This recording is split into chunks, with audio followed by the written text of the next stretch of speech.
College की पहली class थी। टीचर अटेंडेंस ले रहे थे। जैसे ही उसने अपना नाम बोला, मेरी नजर वहीं टिक गई।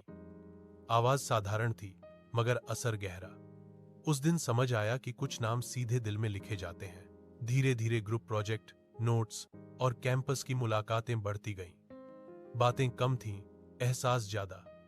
हर बार रजिस्टर खुलता, उसका नाम पढ़कर दिल मुस्कुरा देता। फाइनल ईयर आया, रजिस्टर बंद हो गए, मगर वो नाम आज भी दिल के सबसे पहले पन्ने पर लिखा है।